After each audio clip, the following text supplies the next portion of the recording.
السلام علیکم ورحمۃ اللہ وبرکاتہ۔ اس نے گہری سوچ کے عالم میں کہا، ایک ڈراؤنے خواب کی طرح یاد آتا ہے کہ مجھے ایک گھر سے اٹھایا گیا تھا۔ مجھے یاد نہیں آ رہا کہ اس وقت میری عمر کیا تھی۔ اس نے اپنے بالوں میں دونوں ہاتھ پھیرے اور بالوں کو دونوں مٹھیوں میں لے کر جھنجھوڑا، جیسے پرانی یادوں کو بیدار کرنے کی کوشش کر رہی ہو۔ اس نے اکتا کر کہا، کچھ یاد نہیں آتا۔ میرا ماضی شراب اور عیش و عشرت اور حسین عیاریوں میں گم ہو گیا ہے۔ میں نے کبھی بھی نہیں سوچا کہ میرے والدین کون تھے اور کیسے تھے۔ مجھے کبھی ماں باپ کی ضرورت محسوس ہوئی ہی نہیں۔ میرے اندر جذبات تھے ہی نہیں۔ مجھے معلوم ہی نہیں کہ مرد باپ اور بھائی بھی ہو سکتا ہے۔ مرد مجھے اپنی تفریح کے استعمال کی چیز سمجھتے ہیں، لیکن میں مردوں کو استعمال کیا کرتی ہوں۔ جس پر میری خوبصورتی اور میری جوانی کا نشہ طاری نہ ہو، اسے میں حشیش اور شراب سے اپنا غلام بنا لیا کرتی ہوں۔ مگر اب تم نے جو باتیں کی ہیں، انہوں نے مجھ میں وہ حصے بیدار کر دی ہیں جو ماں باپ بہن اور بھائی کا پیار مانگتی ہیں۔ اس کی بے چینی بڑھتی گئی۔ وہ رک رک کر بولتی رہی، پھر بالکل ہی چپ ہو گئی۔ کبھی عماد کو ٹکٹکی باندھ کر دیکھنے لگتی اور کبھی اپنے سر پر ہاتھ رکھ کر اپنے بال مٹھی میں لے کر جھنجھوڑنے لگتی۔ وہ دراصل گمگشتہ ماضی اور حال کے درمیان بھٹک گئی تھی۔ عماد نے جب اسے کہا کہ اٹھو چلیں، تو وہ بھولے بھالے معصوم سے بچے کی طرح اس کے ساتھ چل پڑی۔ ان کے گھوڑے انہیں پہاڑی علاقے سے بہت دور لے گئے، تو بھی وہ عماد کو دیکھ رہی تھی۔ صرف ایک بار اس نے ہنس کر کہا، مرد کی باتوں اور وعدوں پر میں نے کبھی اعتبار نہیں کیا۔ میں سمجھ نہیں سکتی کہ میں کیوں محسوس کر رہی ہوں کہ مجھے تمہارے ساتھ جانا چاہیے۔ عماد نے اس کی طرف دیکھا اور مسکرا دیا۔ وہ جب شوبک کے دروازے پر پہنچے تو اگلے روز کا سورج طلوع ہو رہا تھا۔ وہ صحرا میں ایک اور رات گزار آئے تھے۔ عماد لڑکی کو جہاں لے جانا چاہتا تھا، اس جگہ کے متعلق پوچھ کر وہ چل پڑا۔ گھوڑے شہر میں سے گزر رہے تھے۔ لوگ ایونا کو رک رک کر دیکھتے تھے۔ چلتے چلتے عماد نے ایک مکان کے سامنے گھوڑا روک لیا اور بند دروازے کو دیکھنے لگا۔ ایونا نے اس سے پوچھا، یہاں کیوں رک گئے؟ اس نے جیسے کچھ سنا ہی نہ ہو۔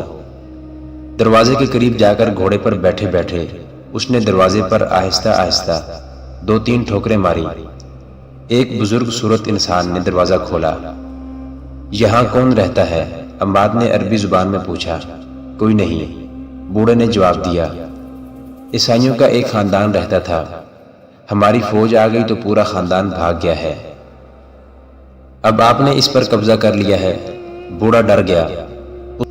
اس نے دیکھا کہ یہ سوار فوجی ہے اور اس سے باز پرس کر رہا ہے کہ عیسائی کے مکان پر اس نے کیوں قبضہ کر لیا ہے، جبکہ سلطان ایوبی نے منادی کے ذریعے حکم جاری کیا ہے کہ کسی مسلمان کی طرف سے کسی عیسائی کو کوئی تکلیف نہ پہنچے، ورنہ سخت سزا دی جائے گی۔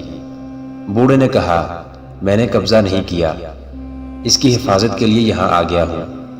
میں اسے بالکل بند کر دوں گا۔ اس کا مالک زندہ ہے، وہ مسلمان ہے اور 15-16 سال سے بیگار کیمپ میں پڑا ہے۔ کیا امیر مصر نے انہیں کیمپ سے رہا نہیں کیا؟ عماد نے پوچھا۔ وہاں کے مسلمان اب آزاد ہیں، لیکن ابھی کیمپ میں ہی ہیں، بوڑھے نے جواب دیا۔ ان سب کی حالت اتنی بری ہے کہ قابل احترام سالار اعظم ایوبی نے ان کے لیے دودھ، گوشت، دوائیوں اور نہایت اچھے رہن سہن کا انتظام وہیں کر دیا ہے۔ بہت سے طبیب ان کی دیکھ بھال کر رہے ہیں۔ ان میں جس کی صحت بحال ہو جاتی ہے اسے گھر بھیج دیا جاتا ہے۔ وہاں جو رہتے ہیں انہیں ان کے رشتہ دار وہیں ملنے جاتے ہیں۔ اس مکان کا مالک بھی وہیں ہے۔ ایک تو اس کا بڑھاپا ہے اور دوسرے کیمپ کی 15-16 سالوں کی اذیتیں۔ بیچارہ صرف زندہ ہے، میں اسے دیکھنے جایا کرتا ہوں۔ امید ہے صحت یاب ہو جائے گا۔ میں نے اسے بتا دیا تھا کہ اس کا مکان خالی ہو گیا ہے۔ اس کے رشتہ دار کہاں ہیں؟ عماد نے پوچھا۔ کوئی بھی زندہ نہیں، بوڑھے نے جواب دیا اور 3-4 گھر چھوڑ کر ایک مکان کی طرف اشارہ کر کے کہا، وہ میرا ذاتی مکان ہے، میں ان لوگوں کا صرف پڑوسی تھا، آپ مجھے ان کا رشتہ دار کہہ سکتے ہیں۔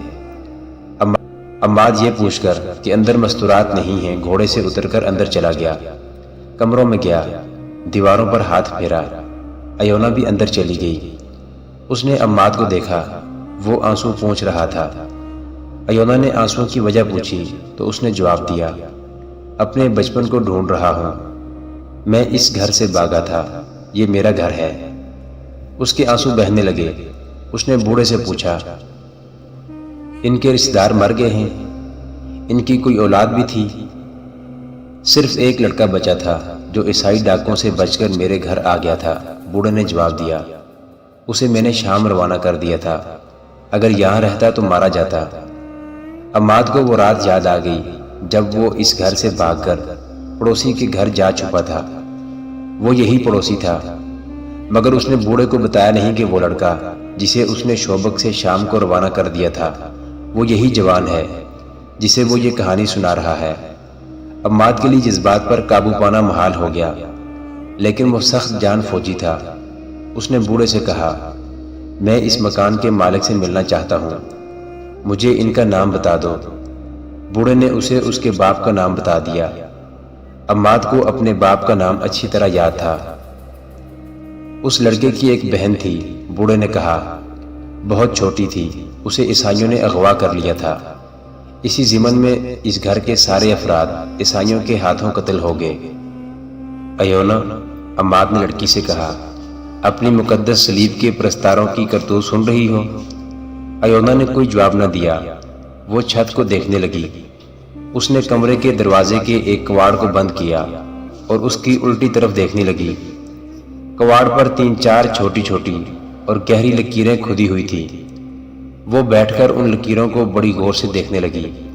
عماد اسے دیکھ رہا تھا۔ ایونا لکیروں پر ہاتھ پھیرنے لگی۔ وہ اٹھی اور دوسرے کمرے میں چلی گئی، وہاں بھی کواڑوں پر ہاتھ پھیر کر کچھ ڈھونڈنے لگی۔ عماد نے جا کر اس سے پوچھا، کیا دیکھ رہی ہو؟ لڑکی مسکرائی اور بولی، تمہاری طرح میں بھی اپنا بچپن ڈھونڈ رہی ہوں۔ اس نے عماد سے پوچھا، یہ تمہارا گھر تھا؟ تم یہیں سے بھاگے تھے؟ یہیں سے، عماد نے جواب دیا، اور اسے سنا دیا کہ کس طرح ان کے گھر پر عیسائیوں نے حملہ کیا اور اس کی ماں اور بڑے بھائی کو قتل کر دیا تھا۔ عماد بھاگ گیا اور وہ آج تک یہ سمجھتا رہا کہ اس کا باپ بھی قتل ہو گیا ہے، لیکن یہ بوڑھا بتاتا ہے کہ اس کا باپ کیمپ میں زندہ ہے۔ تم نے اس بوڑھے کو بتا دیا ہے کہ وہ لڑکے تم ہی ہو جسے اس نے پناہ دی تھی؟ میں بتانا نہیں چاہتا، اس نے تذبذب کے عالم میں کہا۔ ایونا اسے بڑی غور سے دیکھنے لگی اور بوڑھا ان دونوں کو دیکھ دیکھ کر حیران ہو رہا تھا کہ یہ دونوں یہاں کیا دیکھ رہے ہیں۔ عماد بچپن کی یادوں میں گم ہو گیا تھا۔ بوڑھے نے پوچھا، میرے لیے کیا حکم ہے؟ عماد چونکا اور حکم دینے کے لہجے میں بولا، اس مکان کو اپنی نگرانی میں رکھیں، یہ آپ کی تحویل میں ہے۔ اس نے ایونا سے کہا، آؤ چلیں۔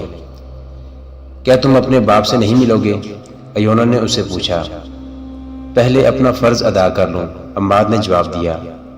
مجھے ریگستان میں میرا کماندار ڈھونڈ رہا ہوگا، وہ مجھے مردہ قرار دے چکے ہوں گے، وہاں میری ضرورت ہے، آؤ میرے ساتھ آؤ، میں یہ امانت کسی کے حوالے کر دوں۔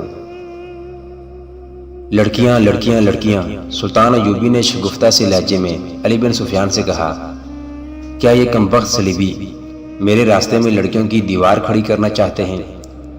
کیا وہ لڑکیوں کو میرے سامنے نچا کر مجھ سے شوبک کا قلعہ لے لیں گے؟ امیر محترم، علی بن سفیان نے کہا، آپ اپنی ہی باتوں کی تردید کر رہے ہیں۔ یہ لڑکیاں دیوار نہیں بن سکتی، دیمک بن چکی ہیں اور دیمک کا کام کر رہی ہیں۔ آپ کے اور محترم نور الدین زنگی کے درمیان غلط فہمی پیدا کرنے کی کوشش لڑکیوں کے ہاتھوں کرائی گئی ہے، اور ان لڑکیوں نے حشیش اور شراب کے ذریعے ہمارے مسلمان حکام اور امراء کو استعمال کیا ہے۔ محترم ناظرین، صلاح الدین ایوبی کی زندگی کے واقعات پر مشتمل سیریز دیکھنے کے لیے چینل کو سبسکرائب ضرور کر لیں۔ گزشتہ اقساط دیکھنے کے لیے چینل پر پلے لسٹ کا وزٹ کریں۔ ویڈیو کو لائک اور شیئر ضرور کیجیے۔ کمنٹ باکس میں اللہ اکبر ضرور ٹائپ کریں۔ اللہ آپ کا حامی و ناصر ہو۔